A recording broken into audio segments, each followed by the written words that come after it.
in the Suez Canal right now. It is the thing that is basically blocking everything for miles and miles behind it. There could be no progress until we find out whether or not these two guys can be special together. I don't think they can be. TCL is a proud sponsor of the Score North Studios. Enjoy more of the things you love with TCL. These two guys have Minnesota sports flowing in their veins. Mackey and Judd on Score North and ScoreNorth.com. That was amazing. Great find there by Declan. I think overnight producer Jason with the assist there too. So that was Britt Robson on our friend Dane Moore's NBA podcast where they talk a ton of Timberwolves. So all right, we're gonna get to a bunch of things on today's show. We've got Talking Twins. We've got Write That Down predictions and an accountability session.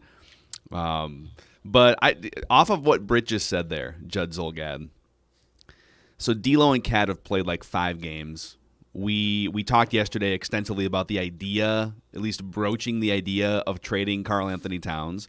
We've got some amazing early reckless speculation a day before reckless speculation Thursday regarding Cat and D'Lo. But off of what Britt just said, have you seen enough? Is 5 games for you? Like, it's been over a year. They've only played 5 games together. How interested are you still in the Cat D'Lo pairing at this point? Are you still like, just one more week of rehab and then we'll get to see it? Or are you just like, whatever, I don't care anymore? I'm in between because I do care. Like I'm not completely checked out, but here's what I think I've seen enough of to know. I now have very much a preconceived notion of how I think this is going to work, Phil. And I guess where I stand is, even with Cat out because of injury, initially because of the wrist, and then the lengthy COVID absence that Cat had, before D'Lo had the arthroscopic surgery on his knee in mid-February, I feel like I saw enough of him to have a preconceived notion of how this is going to work. And I don't know with what Chris Finch wants to do if D'Lo, as the prominent point guard in this offense with Cat, really is going to work for what the coach wants to achieve, if that makes sense. So I'm not out. It's not like, oh, screw it. But I think that this is, with 5 games between them, I think that this is the equivalent of a movie sequel, and you just know it's not going to be good. And so D'Lo's going to come back, and he's going to play with Cat. But my question is, with the way he plays, and with the way Cat plays too, how is this going to be the franchise-altering, I'll go back to more of my youth a little bit, Stockton, Malone, these two, Batman and Robin, this is going to be unbelievable.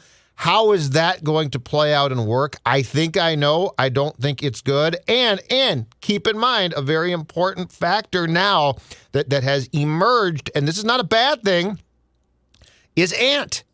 And so you've got a third character who you basically say he might be the star here. But if he's not the star, I definitely think he's above D'Lo, right? Who's not going to like that.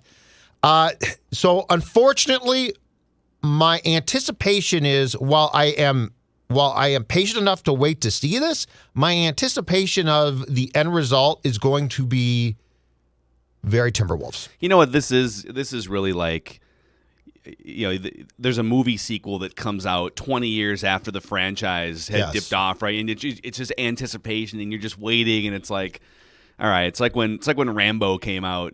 When he made a Rambo movie 10 years ago that came out like 20 years after the last one. Last Blood or something, right? Yeah. Like Last Blood. Yeah, that's exactly it. And by the time it gets here, you're just like, all right, there's no way that could live up to the hype. In fact, it was kind of a buzzkill. I've been waiting on that new James Bond movie now for like 2 years. It was supposed to come out, I think, a year and a half ago, and then they delayed it until April, and then the pandemic hit, and it's like it's been in the can for 2 years. And I love Bond movies, but at this point, there's no way it can live up to waiting that long for a Bond movie.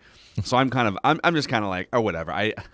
There's almost no way that the D'Lo Cat pairing can live up to what everyone sort of thought a year and a half ago at this point, especially looking at how Karl-Anthony Towns fills the box score, but the team doesn't produce wins, and then D'Lo can fill the box score when Cat's out and they don't produce wins. Like, are you going to put them together and it's just going to like pull everything magically into this winning vortex?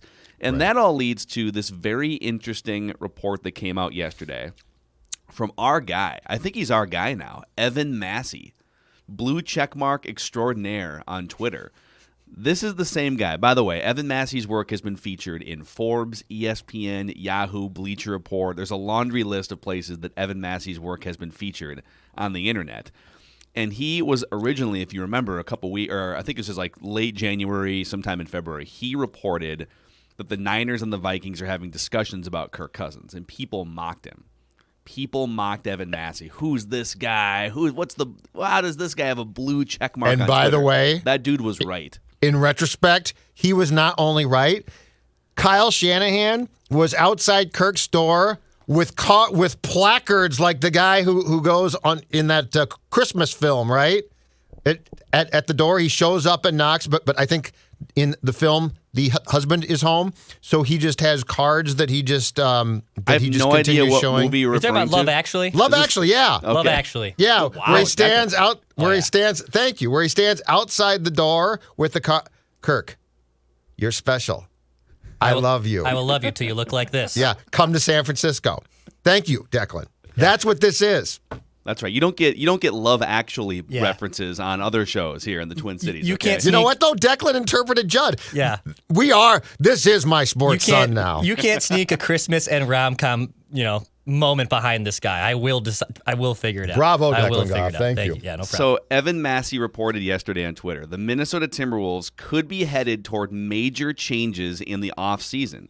In fact, one source tells hoopanalyst.net that both Karl-Anthony Towns and D'Angelo Russell will be on the trade block. He also reported, like we said, the Niners and Vikings were having conversations about Cousins. So people are trashing Evan Massey in the mentions. Like literally every mention is go home, or you're seeking attention, or why would the Wolves blow up their nucleus when they haven't even seen them play for more than 5 minutes? So I have a couple questions off this for you, but let's start with, do you think it's plausible that the Timberwolves, after only watching a handful of games of Karl-Anthony Towns and D'Lo, and then I'm sure D'Lo will still come back with like a month to go in the season, so they might get to see more. Yeah. Is it plausible that they would hit the nuke button on that partnership a year after it formed? Okay. No on the partnership, but here's why I think the report is plausible. All right? So it's not necessarily the partnership that they're trying to nuke. It's what you brought up yesterday, and the X factor in this entire equation and why this actually could make sense is because of Chris Finch, right? Like Chris Finch, I think, is a smart basketball guy, and I think he's probably not just a longtime coach. I think he's a very observant like this guy was an assistant. He has coached guys like Harden. He has seen greatness. And Phil, to backtrack on what we've talked about for a week or so now, or probably more, and what you brought up yesterday and what I saw in covering the Wolves on Friday and Saturday, what if this doesn't have so much to do with nuking the partnership, but the realization that Karl-Anthony Towns is who we now probably think he is? And if that's the case, then the partnership's out. Then the partnership becomes a secondary factor because the partnership all revolved around Karl-Anthony Towns being Batman. I mean, this was not we'll get Russell and see how he works with Cat. This was, we'll get Russell and he'll be Stockton to Cat's Malone.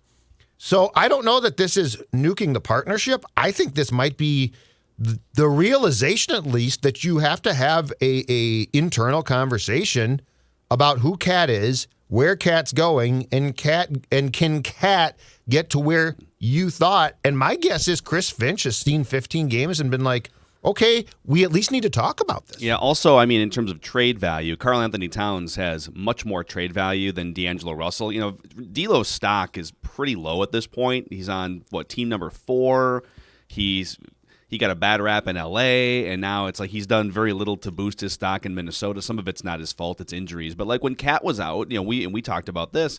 When Cat was out toward the beginning of the season, COVID, and I think he had a wrist thing and then COVID, and it was kind of D'Lo's show. All right, man, like we don't expect you to win every night. You're certainly not going to beat the best teams in the NBA with a depleted roster, but let's see something. And they were getting drubbed in those games. Yes. And my thought wasn't, boy, he has to be Kobe every night. I'm not putting those expectations on him, but when one of them is out and the other one struggles to even be competitive, or the team struggles to be competitive, it sort of makes you raise an eyebrow that, oh, these are your two max players, and like your team, some of it's supporting cast and some of it might have been coaching with Ryan Saunders, but the whole thing, it just doesn't feel right to me, even though we've only seen them play 5 games with each other. So I get that it's not a fair assessment to just be completely out. But I'm also just a lot less interested in that pairing than I was a year ago, and I'm much more open to just more major changes. And that leads us to the next interesting thing Wolves-related that has come out. Declan found this article in the New York Post. So Knicks and Wolves is tonight, right? Correct. Yeah, at Target Center. They're here. So Knicks and Wolves tonight. And I'm just going to read this from the New York Post. The last time Tom Thibodeau faced the Timberwolves on February 21st, he got their coach fired. That coach, Ryan Saunders, was Tom Thibodeau's successor in Minnesota after Tibbs got axed in January 2019. In February, Tibbs' Knicks nipped the Wolves 103-99, etc., etc. Tibbs heads to Minnesota on Wednesday for the first time since his firing. And while Minnesota residents do not need to hide the women and children, Tom Thibodeau is looking to inflict more damage on the hockey-mad city, no matter his recent Minnesota diplomacy. I love the Post. So great. Tom Thibodeau revenge game tonight at Target Center. And listen, I think Wednesday is a day for accountability on this show. We do our Write That Down sessions and accountability, and you and I, Judd, have been in lockstep all the way through the Tom Thibodeau and Jimmy Butler saga that while Jimmy Butler is a great player and Tom Thibodeau and Jimmy Butler, have been a successful pairing to some extent in Chicago and Minnesota, that they handled that situation about as poorly as you could. They alienated young players, especially Kat, that could have been part of the solution. And so we were a lot harder on – we weren't ignoring Kat's flaws, but we were a lot harder on Jimmy Butler and Tom Thibodeau during that whole saga. Now that you've had a couple years to digest it, and now that we've seen – Kat stuffs the stats, but his presence without Jimmy Butler has not produced a lot of wins. Were we wrong? Like, should we have sided more with Jimmy Butler and Tom Thibodeau when it came to their outlook on this franchise being soft and needing more mental toughness and their sort of grinded out mentality? I've thought a lot about this. I've laid awake at night staring at the ceiling because it bothers me greatly. Yes, it actually does bother me greatly. I'm not going to lie. I'm a huge Timberwolves mark, but yeah, you are. Yes, we were wrong in the fact that we didn't pounce on Kat's flaws as much as we potentially should have. That being said, I will never agree with the way that Tibbs and Butler went about their business. If this was 25 years ago, it was pretty awesome. But it's not. You were never going to get the most from Towns. And Wiggy was a lost cause. He was just a lost cause. But you were never going to get the most from Towns by pulling the stunts that Butler did. And I will go to my grave saying Butler's off his rocker. Like, he can be a great player. I've never said he's not a good player. He's off his rocker. So with the instability that he brought from thinking that he was doing the right thing, and the fact that the coach sat there during the whole meltdown practice when Butler supposedly took the scrubbinis and beat the first team, and Tibbs is supposedly chuckling and laughing. That is such dysfunction. So I will never say that was right. But we were wrong in the sense that we probably defended Kat way too much at the time, having seen what we have seen now. But the other thing is, and my guess is the Post story does not address this as much as it should. Never forget, if Tibbs had been just the coach here, I think it might have worked. He was president of basketball operations. He never should have gotten that job. And that's where we were totally wrong, because when he got that job, I believe that the both of us were excited. In retrospect now, that I will 1,000% sign off on. I screwed up by being excited about that. Giving Tibbs control of basketball operations was absolutely asinine. It gave him too much to fixate on. He was always going to be about, what about tomorrow's game? Yeah, but Tibbs, how about 5 years from now? I don't care. But that's my guess is what the Post ignores way too much. Tibbs is in a good situation, at least for now, with the Knicks, Phil, primarily because he has one job, head coach, which is absolutely fine. The fact that he ran the whole show with the Wolves made this a now in retrospect a disaster in waiting from the day that he got the job. Yeah, it's so easy to go back and now that we have full clarity and the benefit of hindsight, I would be curious if I could rewind and go back a couple moves. I would be curious. And by the way, this first one I'm going to throw out there, we brought this up on our old 1500 ESPN show. Like this was not a second guess. This is the first guess. Sure. In trading for Jimmy Butler, giving up Andrew Wiggins and the other assets would have been the better play so that you could keep. You brought that up Zach at the time. Lavine. Very much so. Because Zach Lavine and Andrew Wiggins are very different players, but Zach Lavine to me is the more dynamic, obviously the more dynamic scorer, more efficient scorer, and just the harder worker and more basketball obsessed guy. And I love Zach Lavine, and I think he would have been amazing in a Timberwolves uniform even after the surgery. Mm-hmm. And so that the first thing would have been, if you could reverse history, keep Zach Lavine instead of Andrew Wiggins. And then it would have been also interesting, reckless but interesting, if you would have committed in that moment where you knew that there was tension between Karl-Anthony Towns and Jimmy Butler. Basketball tension and, by a lot of accounts, personal tension behind the scenes between those two guys. And it basically became Jimmy or Cat. One of them's got to go. And as we argued at the time, you can't just punt on at the time he was like a 22, 23-year-old phenom 7-footer, which he still is physically, but wouldn't it be interesting to see a Jimmy Butler, Zach Lavine nucleus for the 3, 4, 5 years, and maybe Tom Thibodeau is the coach and they have somebody else running the front office? If you could go back and redo history somewhat realistically, that would have been the pairing I'd be interested in. This is going to sound, I don't know, people are going to laugh at me for this, and I'm an analytics guy at heart. Like I don't usually I like to root most of my opinions in facts and analytics instead of nebulous sort of eye test things. But when it comes to the eye test, there's just a different look in the eye of Zach Lavine and Jimmy Butler when they're doing what they do on the court. There's just a different level of obsession and focus. Not that those guys are flawless players by any means. I mean, Zach Lavine doesn't play a lot of defense either, and Jimmy Butler gets hurt all the time and is abrasive with teammates. But, those guys are obsessed with basketball and winning, and they're hyper-competitive. And Andrew Wiggins is the opposite of that. And Karl-Anthony Towns seems sort of competitive, but also just kind of feels like he's going through the motions a lot of times. And maybe some of that's what's happening in his personal life. It doesn't seem like he's obsessed with winning at the top level. He is phenomenally talented. D'Lo in the same boat, by the way. D'Lo in the same boat, I would say. Yeah, I don't know D'Lo. I can't figure out so far with him how consistently into basketball he is. I think Karl likes basketball. I just don't think, but I think he has off the charts skills. I don't know that combines with the, for lack of a better term, cliched killer instinct.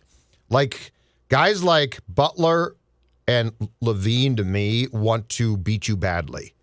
I think if Cat beats you, he's happy and he certainly has the skills to beat you. But I don't know that he's obsessed with that, and in fact, I would say he's probably not.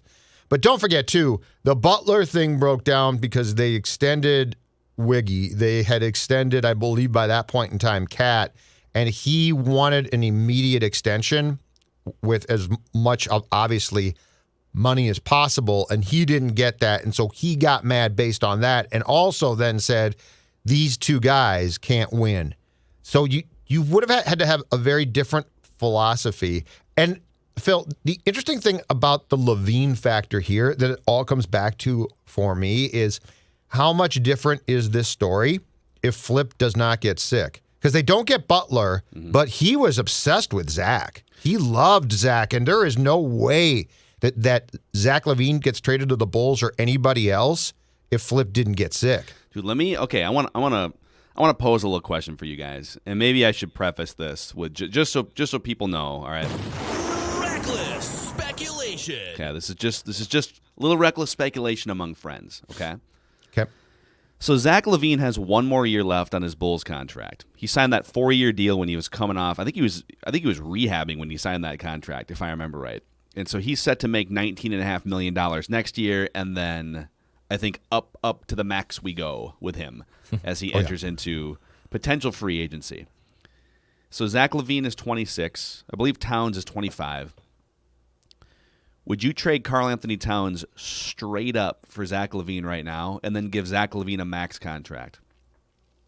I'm in. Oh, wow. I'm 100% in. I'm all in on that idea. What was the record with Towns over the last 121 games? Like 44 wins? It's like a 37 winning percentage.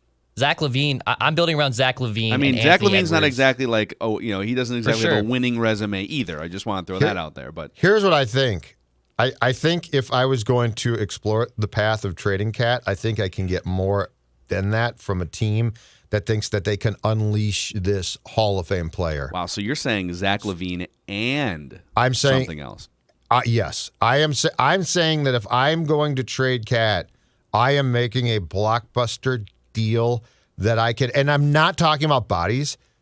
So this is not the KG trade, okay? Like I'm getting 8 guys back. All of them are going to be pretty good, right? And none of them are Rajon Rondo. Nice trade, Timberwolves. Yeah, exactly.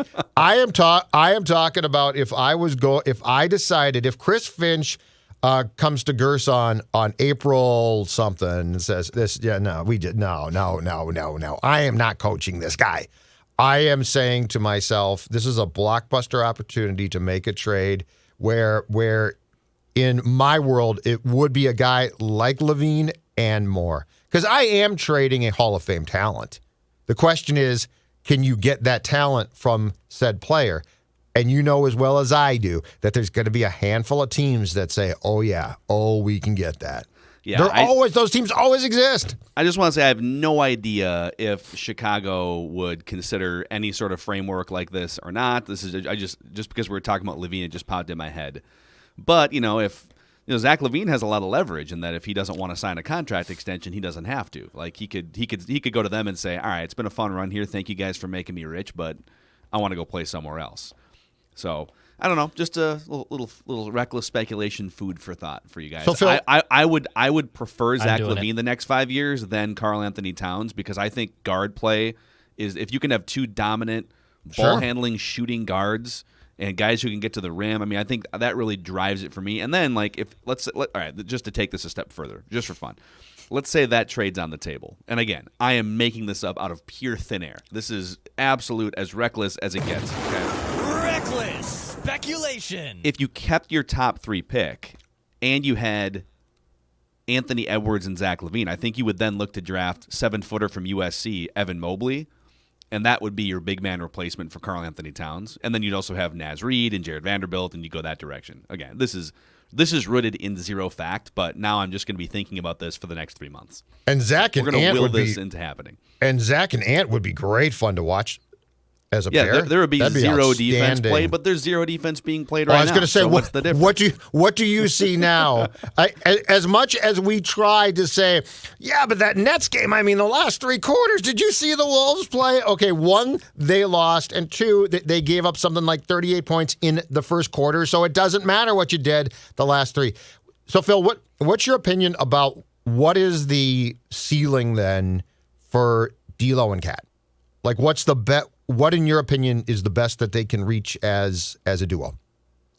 Like for team success with those guys? Yeah, being well, and just for their success. Yeah, guys? and I mean, they could be ultimately the team itself. I don't think they're going to be, but they could be. But what's your expectation? I mean, I would be shocked if everything went perfectly. If Chris Finch got those guys together and everything worked out to the max level, like, I think they could become a playoff team, but I don't think there's any chance those guys are competing at the top of the Western Conference with what Dallas is building, what the Lakers still have the next couple of years. There's not enough. I don't know, like, it sounds so corny to say this, but like those guys are just not lions, like they're just sort of like they're really talented and they kind of go through the motions, and once in a while they'll pop up and have big fourth quarters and things like that, but right. I don't know. There's a certain softness to that pairing that I don't love, and when I say softness, I just mean soft. Are those guys the guys that are just going to say, bleep everything, I am turning this around? Or are they out there as talented players that are sort of along for the ride and they'll win some games because they're talented? Like, they sort of fall into that bin more for me than the other bin. I'm looking for, like, for this franchise to be turned around, you really do need that KG personality, that Jimmy Butler personality that we punted on a few years ago here, right? Like you need that sort of look in a guy's eye to turn around 15 mostly years of disaster. So, and you maybe also I'm being need, like too romantic here. I don't know, but that's how I feel.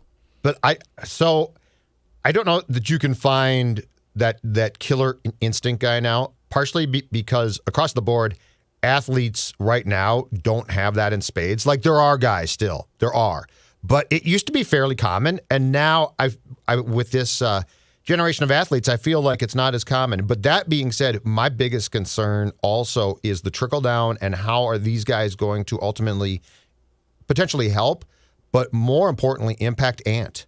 That's my biggest thing right now. Are these guys going to be guys? Because I think Ant, in the new era of athlete, because I don't know that, I think he's too jovial of guy to be considered killer instinct guy. But I do think that in the era of athlete that we're in now, he is a really sort of positive type of guy who I think he's competitive as hell, which is a great thing. I think he wants to win. And I guess my biggest question mark is what's the trickle down of D'Lo and Cat going to be on him? Because he's 19, and these are incredibly impactful years. Yep. And like if he looks at this team just L after L after L, and D'Lo and Cat are like, yeah, this sucks, too bad. And then eventually Cat says, I'm gone. Like at some point in time, Ant's going to say, one, I'm probably gone too, but two, this really isn't fun. And you know what? Tonight's the type of game when it just comes down to measuring sticks and mentality of a franchise, right? Like this is the type of game that Karl-Anthony Towns needs to put a stamp on and needs to literally needs to be in his mind thinking, Tom Thibodeau screwed me when I was here. Didn't give me the support, just wasn't in my corner. And so I'm going to show him how much I've grown and evolved. And so if we see like a 4 for 16 performance from Cat tonight and the Wolves get beat by 25 points by the Knicks, it's going to be pretty telling. I'm just saying, I don't want to put all of it on one game, but like, dude, let's see a little something here against Tom Thibodeau tonight. All right, a quick shout out. Our friends at Federated have been supporters of Timberwolves basketball through thick and thin. A lot of thick, actually, if we're just being realistic. No, thin, tons of thin. Is that what that was? So the thin would be thick thin is good. Thin sucks. No, thin sucks. This is thin. 15 years of thin for those poor people at Federated. And so your business might be the same way. You go through thick and thin. It's just sort of the life cycle of a business, especially the last couple of years, the pandemic year. Well, Federated is here to help you with risk management, with peace of mind. Federated Mutual Insurance Company recently launched MyShield, the online client destination for risk management resources. So if you're already a Federated client, I don't know what you're waiting for. Get registered today so you can jump on MyShield. If you aren't, visit federatedinsurance.com or download the app and find out more information about a company that's been around for over 100 years. At Federated, it's our business to protect yours. We'll keep these Timberwolves speculative discussions happening because I think that's all we have left to cling to now that they're so far buried in the standings. And don't forget, daily Vikings conversations. Also, we have 2 YouTube channels and we have 2 daily podcasts, Score North MN and Purple Daily Podcast, and of course, Mackey and Judd. You can find almost everything we do on that YouTube channel too. Apple, Spotify, Score North app is a great place as a central hub for everything we do. And we'll see you guys for Write That Down predictions.